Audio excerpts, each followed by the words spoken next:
I am here to discuss the poem Amanda with you. This particular poem has been composed by an Australian poet named Robin McMauchlan, as you can see the name on your screens as well. As the title itself suggests, Amanda, that means it's the name of someone. Yes, you are absolutely correct. It's the name of a little girl who is around 8 to 10 years. Children, you must have observed that childhood is a phase in which we children do not abide by the norms of the society. But our elders keep on instructing us about one thing or the other, about the do's and don'ts of life. Because in the long run, it's going to be beneficial for us only. So, you know what happens? That creates a clash between the two, which is often called as generation gap. You must have heard these two terms, generation gap. What actually is generation gap? The same thing. When you are unable to understand your parents and your parents are unable to understand you, that means vice versa too. So now what happens that in this particular poem, Amanda, this little girl named Amanda has a nagging mother. Now when I use this term nagging, what does it mean? Nagging simply means harassing someone for doing something that person is averse to. That means, suppose if you strongly dislike something and I ask you to do the same thing, so are you going to like it? Definitely not. In the same manner, Amanda, as she was a little girl, she was instructed every now and then by her mother to do this thing or maybe not to do a particular thing which she strongly disliked, which she almost hated. And the whole poem revolves around the same theme. So the whole poem is about the clash or the conflict of thoughts between an offspring and his or her parents.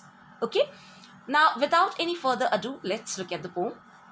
Don't bite your nails, Amanda. Don't hunch your shoulders, Amanda. Stop that slouching and sit up straight, Amanda. Now, don't bite your nails, Amanda. Now, in the very first line, as you can see, there are certain instructions given by whom? We are assuming that it's Amanda's mother, because you must have seen mothers are generally very protective and they keep on telling you about one or the other thing. In the same manner, here we are told and we are assuming that it's Amanda's mother who is telling her not to bite her nails, and she's correct to a large extent. Obviously, she's going to bite her nails. That in itself is a very unhealthy habit. Now, that would simply make her, fall ill. So that's why she's asking her not to bite her nails. Then further she says, don't hunch your shoulders, Amanda. Now, hunch simply means this particular word, as you can see it here, children, this hunch word, okay? This hunch word simply means whenever you are bending your shoulders. It means bending. Okay, what does it mean? Bend. To bend your shoulders. Now she simply says, don't hunch your shoulders, Amanda. That means do not bend your shoulders, Amanda. Because what happens? You are supposed to sit in a correct posture. Otherwise, it's going to harm you. Stop that slouching and sit up straight, Amanda. Now, slouching also means almost the same. When you hunch your shoulder, children, you must have seen some children generally, like even I, keep on asking my children not to slouch on their desk. Why? Because some children sit with, bent shoulders and they squeeze their bodies and their spines curve a bit. Okay, you understand the word curve? That means semicircular kind, an arch kind. Now, what's going to happen is in the long run, when you are going to grow up, when those kids would grow up, they are going to have spine related problems, right? So that's why your parents or your elders keep on asking you to sit in the correct posture, to never slouch, okay? Not to slouch. So the same thing was being asked by her mother. Now what happens? You can see that there are 3 lines which are there in parenthesis, or they are given in brackets. Now children, throughout the poem, after every stanza or after every set of instructions, you are going to find certain lines or certain words in brackets. Now these brackets, or these rather lines given in the brackets, simply suggest the thoughts of escapism on the part of Amanda. Whenever she gets these, sets of instructions by her mother, she always tries to escape from those set of instructions, and she's lost in her thoughts. So now let's look at the poem further. There is a languid emerald sea. Languid simply means, very calm, quiet. Okay, languid, what does it mean? Languid means simply very calm and quiet. Okay, so now languid emerald sea. Emerald, children, simply means, emerald actually is a precious stone.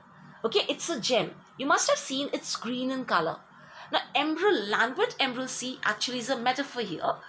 She is simply assuming, or rather she is, thinking, she's imagining herself to be a mermaid. Can you find this word mermaid here? Now, this particular word mermaid, actually, what does it mean? Mermaid simply means it's a mythical sea creature, children. Okay, which is there in the mythology, and you must have seen, generally maybe in the cartoon films, in animation, you must have seen this particular creature. It's a mythical sea creature which has the head and the trunk of it's the body, the upper half is that of a woman, of a beautiful woman, and the tail is that of a fish. Okay, that means you can say the lower half, actually it's not the lower half, it's the tail itself, is that of a fish, and it's considered to be extremely beautiful. So Amanda, after getting these set of instructions, she simply starts imagining herself to be a mermaid. Okay, and she starts thinking that she is, drifting blissfully. Drifting means to get carried away, okay, along with the current of the water, along with the flow of the water.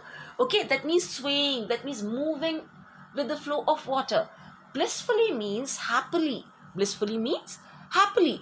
So there is a languid emerald sea where the sole inhabitant is me. Okay, so she simply says there is a languid emerald sea where the sole inhabitant is me, a mermaid drifting blissfully. That means she is imagining herself to be a mermaid in a languid sea, in a quiet, peaceful emerald sea. Emerald, as I told you earlier, that it's actually a gem. It's a precious stone which is green in color. Now, the psychologists generally believe that, green or bluish green, that is of sea also. Okay, that in itself is very, very soothing for you. If you are tense, and if you have such kind of colors around you, light colors, soothing colors around you, then they just are very, very calming. They have a very calming effect. So in the same manner, she starts thinking, or she starts imagining, that she is flowing, she's drifting blissfully, she's happily flowing with the flow of water. She's there on sea. And which kind of sea? A languid, that means a calm, peaceful, without any disturbance, where the sole inhabitant is me. Can you find this word, children? Soul, S-O-L-E. Soul means the only one. That means except her, there is no one else. What she wants to say is that she is not being disturbed there. Inhabitant means resident, one who resides somewhere. So she is simply saying that she is a mermaid, she is a mythical sea creature who is enjoying herself in the beautiful, calm and quiet sea. Okay, let's stop here in this session, and we are going to continue from the next line in the next session. Thank you, children. Next session. Thank you, children.